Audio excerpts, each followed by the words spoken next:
जय Hind and good afternoon. अभी 24 जून 2025 का समय है। देखिए, ईरान की तो रस्सी तो चल गई है, मगर उसकी ऐंठन जो होती है वो गई नहीं है अभी।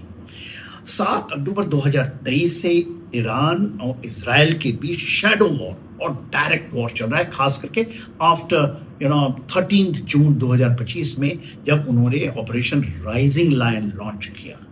देखिए, यदि आकलन करते हैं तो ईरान के आतंकवादी संगठन जो उसके एक्सिस ऑफ रेजिस्टेंस था, वो इसमें हमास, हिजबुल्ला, वो तो तकरीबन great extent it has been eliminated to a great extent. अब उसके पास वो दम नहीं रहा। जो दूसरी संगठन है, जो खास करके हूती, जो यमन में है, वो रेड सी के ऊपर में तो एक्टिव थी, मगर मेरे ख्याल से वो जैसे ही हटेंगे तो थम जाएगा। ईरान जैसे रुकेगा वो थम जाएगा। अब बात हम देखते हैं कब, 19 मई 2024 याद कीजिए, एक बड़ा हादसा होता है, हेलीकॉप्टर का हादसा होता है। और जो ईरान के प्रेसिडेंट थे इब्राहिम रईसी और उनके फॉरेन मिनिस्टर अमीर जो हुसैन अमीर थे, दोनों एक साथ अजरबैजान से ईरान की तरफ आ रहे थे और उनके हेलीकॉप्टर का हादसा हो जाता है। वो भी अभी नहीं आया क्लियर कि हुआ क्या, वो भी शैडो वॉर का हिस्सा हो सकता है।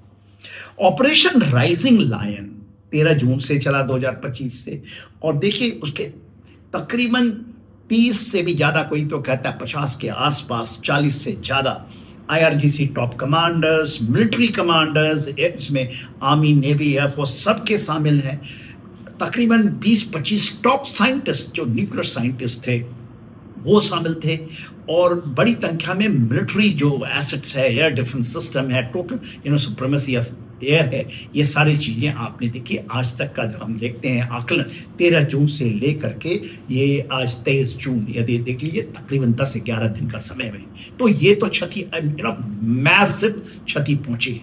21 जून को याद कीजिए, जब यूनाइटेड स्टेट्स अमेरिका में कूद पड़ा, अमेरिका इसमें कूद पड़ा, ऑपरेशन मिडनाइट हैमर में उसने अपनी उड़ान भरी और B-2 बॉम्बर से, और कहाँ से चले, मसूरी से चले, यूनाइटेड स्टेट मेन लैंड से, और फिर वो गुआम और टिगो गार्सिया होते हुए वो जाते हैं, और उनके न्यूक्लियर एसिड, खासकर जो फोर्दो है या उसका 2 अदर बेसिस है, जो उसके ऊपर उन्होंने मैसिव अटैक डालते हैं, और उसके साथ उन्होंने अपने सबमरीन से भी फायर करते हैं 400 किलोमीटर दूर इंडियन ओशन रीजन से, और वो टॉमहॉक मिसाइल करते हैं, और बहुत बड़ी क्षति, मेरे ख्याल के उसके आकलन तो आएंगे।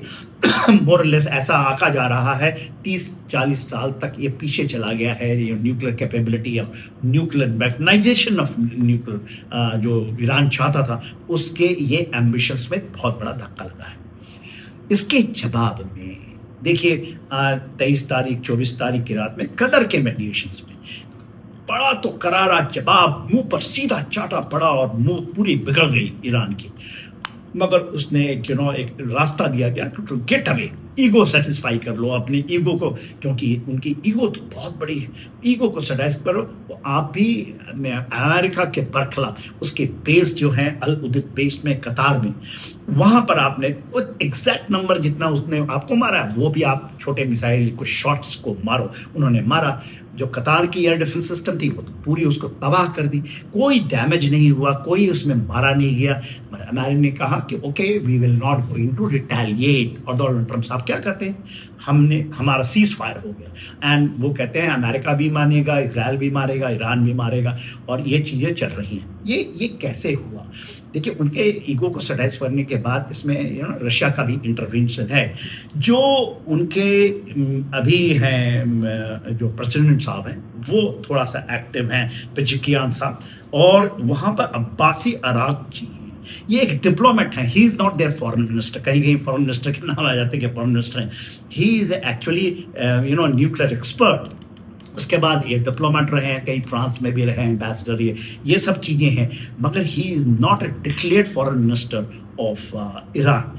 वो साहब बहुत एक्टिव होते हैं, वो जाते हैं और वहाँ से ला के डिप्लोमेसी के तहत वो कहते हैं कि शायद ईरान को भी ईगो सेटिस्फाई हो रही है कि ठीक है, हम रिटेलिएट कर रहे हैं, और रिटेलिएशंस के बाद 2-3 क्षणों के बाद कहीं हम भी सीज़फायर मान जाएं।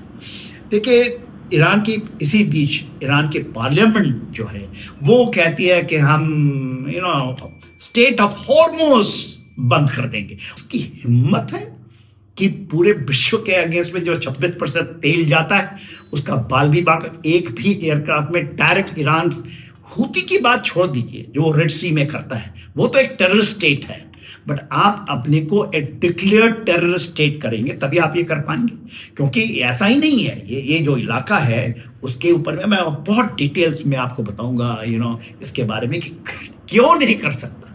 खुद जो हैं आयतुल्लाह अल खुमैनी साहब वो तो बंकरों में छिपे हुए हैं और वो कहते हैं कि मेरा बेटा को हम मुतकादरी नहीं बनाएंगे सुप्रीम लीडर के लिए, मगर 3-4 नाम की घोषणाएं कर रहे हैं। तो यहां तक तो देखिए आज के दिन में अभी वो फिर फायर किया था इसराइल में, इसराइल ने भी रिटेलिएशन के लिए क्या तेहरान को बर्बाद कर देंगे, मगर अभी आई है घोषणा कि इसराइल भी मान चुका है इस सीज फायर के लिए। मगर याद रखिए दिस इज टेम्पररी, क्योंकि these are the frozen conflicts और डिपेंड करता है हाउ ईरान बिहेव्स। यदि ईरान उसी तरह रहेगा, अभी बहुत सारी चीजें होनी, इंटरनली बहुत सारे आकलन हैं, ईरान हैज टू चेंज इस वे और उसकी जो डेटरेंस डाली है इन्होंने, created very very credible deterrence to Iran कि आप वो ना आतंकवाद कीजिए जो आप कर रहे थे, जिहाद कर रहे थे और लीडरशिप लेना चाहते थे। All his ambitions is settled for the time being. Jai Hind, thank you. Thank you General Sinha. Viewers, अगर आपको ये वीडियो अच्छा लगा और ऐसे और वीडियोस आप देखना चाहते हैं तो हमारे चैनल स्ट्रैटेजिक दर्शन को सब्सक्राइब कीजिए।